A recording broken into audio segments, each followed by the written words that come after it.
सभी को सादर नमस्कार। आज का हमारा टॉपिक शुरू करते हैं। विशेषण। विशेषण वो शब्द होते हैं जो विशेषता बतलाते हैं। विशेषण के प्रयोग से व्यक्ति वस्तु का यथार्थ स्वरूप तो प्रकट होता ही है, साथ ही भाषा की प्रभावशीलता भी बढ़ जाती है।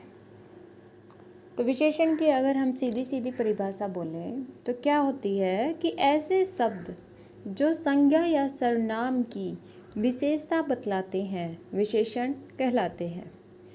विशेषण शब्द जिस शब्द की विशेषता बतलाता है वह शब्द विशेष्य कहलाता है। जैसे नीला आकाश, यहाँ पर नीला जो है वो तो हो गया विशेषण और आकाश जो हो गया वो हो गया विशेष्य। अब विशेषण के जो होते हैं वो होते हैं 5 प्रकार। विशेषण के 5 प्रकार होते हैं। कौन कौन से? गुणवाचक विशेषण, संज्ञावाचक, परिमाणवाचक, संकेतवाचक और व्यक्तिवाचक विशेषण। अब इनको एक एक करके हम पढ़ते हैं। सबसे पहले आता है हमारा गुणवाचक विशेषण। ऐसे शब्द जो किसी संज्ञा या सर्वनाम के गुण, दोष, रूप, रंग, आकार, स्वभाव या दशा का बोध कराते हैं उन्हें गुणवाचक विशेषण कहते हैं। जैसे काला कुत्ता, मीठा आम। यहाँ मीठा आम की विशेषता बता रहा है, उसका गुण बता रहा है कि भाई आम कैसा है, मीठा है। अगला हमारा आता है संख्यावाचक विशेषण। तो ऐसे शब्द जो किसी संज्ञा या सर्वनाम की निश्चित या अनिश्चित संख्या, क्रम या गणना का बोध कराते हैं वे संख्यावाचक विशेषण कहलाते हैं।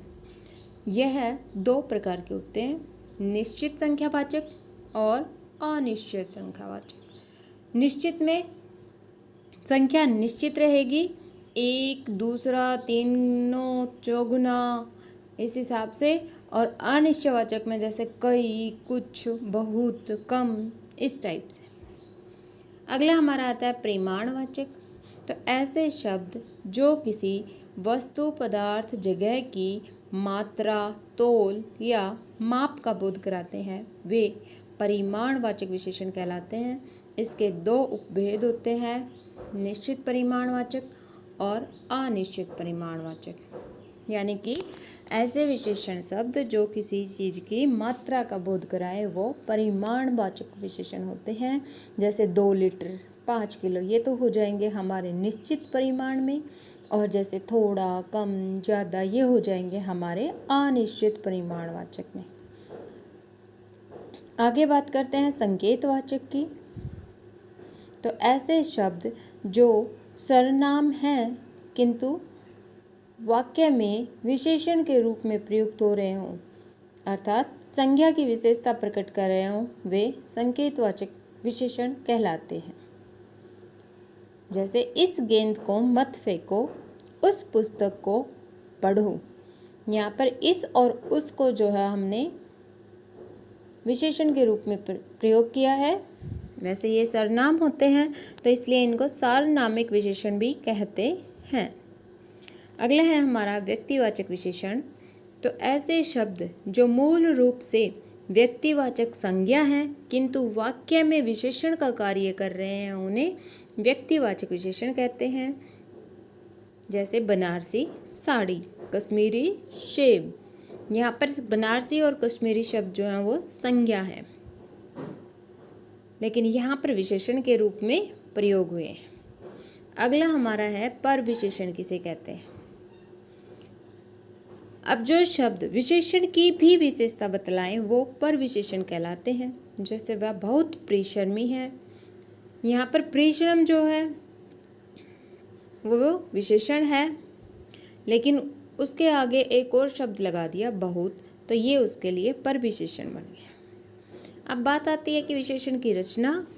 तो कुछ मूल शब्द होते हैं विशेषण ही होते हैं, किंतु कुछ संज्ञा, सर्वनाम, क्रिया या अव्यय शब्दों के साथ प्रत्यय जोड़कर बनाए जाते हैं।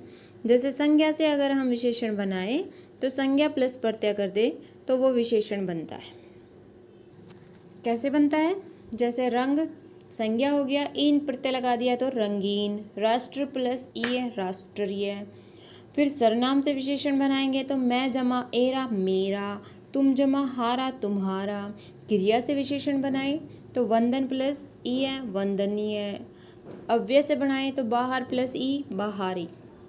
आगे हमारे आते हैं अविकारी शब्द। अविकारी शब्द किसे कहते हैं?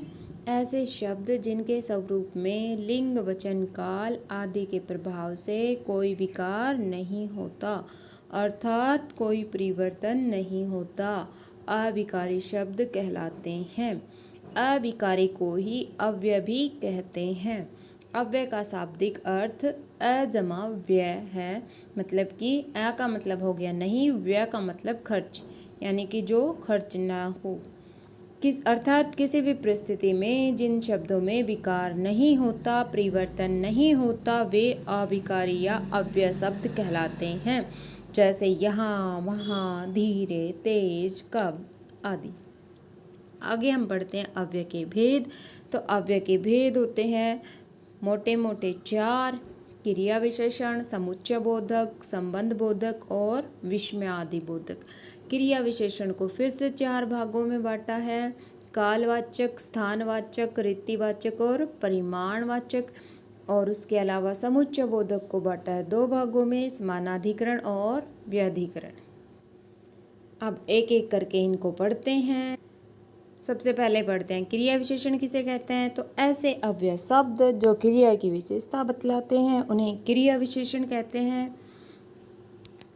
क्रिया विशेषण के मुख्य 4 भेद हैं। कालवाचक विशेषण क्रिया विशेषण ऐसे अव्यय शब्द जो क्रिया के होने का समय बताते हैं उन्हें कालवाचक क्रिया विशेषण कहते हैं। जैसे आज मेरी परीक्षा है, इसमें आज जो है वो हमारा क्या हो गया? कालवाचक क्रिया विशेषण। आगे चलते हैं। अगला हमारा है स्थानवाचक। तो ऐसे अव्यय शब्द जिनसे क्रिया के घटित होने के स्थान का ज्ञान प्राप्त होता है उन्हें स्थानवाचक क्रिया विशेषण कहते हैं। जैसे यहाँ वहाँ, कहीं, ऊपर नीचे आदि। जैसे खेल का मैदान विद्यालय के पास स्थित है। अगला आता है हमारा रीतिवाचक। ऐसे अव्यय शब्द जो क्रिया की विधि या रीति को व्यक्त करते हैं रीतिवाचक क्रिया विशेषण कहलाते हैं। ठीक है, इनसे क्रिया के निश्चय, अनिश्चय, स्वीकार, कारण, निषेध आदि अर्थ प्रकट होते हैं। जैसे तुम बहुत धीरे धीरे चलते हो, यहाँ पे धीरे धीरे जो है वो रीतिवाचक क्रिया विशेषण है। अगला हम बात करें परिमाणवाचक विशेषण। तो ऐसे अव्यय शब्द जो क्रिया की अधिकता या न्यूनता आदि का परिमाण बोध कराते हों उन्हें परिमाणवाचक क्रिया विशेषण कहते हैं। जैसे थोड़ा थोड़ा, जितना, उतना, अधिक, कम आदि। अब आते हैं हमारे समुच्चय बोधक। तो समुच्चय बोधक कौन से होते हैं? ऐसे अव्यय शब्द जो एक शब्द को दूसरे शब्द से या एक वाक्य को दूसरे वाक्य अथवा एक वाक्यांश को दूसरे वाक्यांश से जोड़ते हैं उन्हें समुच्चय बोधक विशेषण कहते हैं। समुच्चय बोधक विशेषण 2 वाक्यों को जोड़ने का कार्य तो करते ही हैं, साथ ही विकल्प बताने, परिणाम, अर्थ या कारण बताने या विभेद बताने का कार्य भी करते हैं। इसके 2 भेद होते हैं: समानाधिकरण समुच्चय बोधक और व्यधिकरण।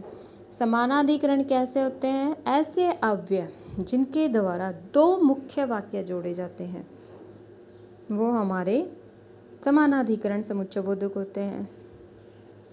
और व्यधिकरण ऐसे अव्यय जो एक मुख्य वाक्य में एक या एक से अधिक आश्रित वाक्य जोड़ते हैं वो व्यधिकरण समुच्चय बोधक कहलाते हैं। समानाधिकरण के उदाहरण हो जाएंगे जैसे संयोजक के रूप में और, तथा, एवं, विभाजक अव्यय के रूप में या, अथवा, कोई, विरोध प्रदर्शन करना हो तो, किंतु, परंतु, परिणाम दर्शक हो तो, अतः, अतएव, सो। और व्यधिकरण के उदाहरण हो जाएंगे कारणवाचक क्योंकि, इसलिए, के कारण, उद्देश्यवाचक जो कि, ताकि, संकेतवाचक यदि, तो, यद्यपि, इस प्रकार से। अब आगे चलते हैं। आगे बात करते हैं संबंध बोधक की। तो ऐसे अव्यय जो संज्ञा या सर्वनाम के बाद प्रयुक्त होकर वाक्यगत दूसरे शब्दों से उसका संबंध बताते हैं, संबंध बोधक विशेषण कहलाते हैं। जैसे सीता की बहन गीता है, इसमें की जो है वो संबंध सूचक अव्यय है। इसमें बहुत सारे भेद होते हैं, जैसे कालवाचक आगे पीछे पूर्व पश्चात, स्थानवाचक पास पीछे ऊपर आगे, दिशावाचक तरफ और। आप एक बार इस वीडियो को पॉज करके इन सब को पढ़ लें, ये सारे इसके उदाहरण दे रखे। आगे चलते हैं। विस्मयादिक बोधक अव्यय, अविकारी शब्द का लास्ट है विस्मयादि बोधक अव्यय।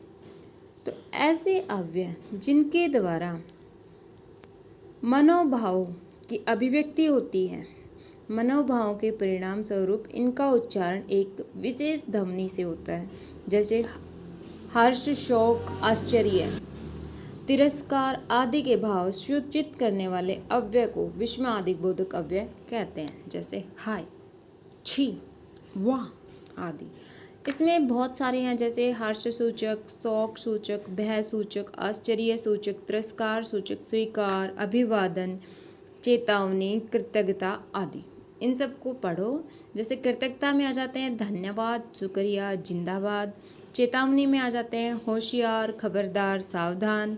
अभिवादन में जैसे नमस्ते, प्रणाम, सलाम। स्वीकार में जी, हाँ। इस तरह से आप एक बार इन सब को अच्छे से पढ़ें। ये था हमारा आज का टॉपिक,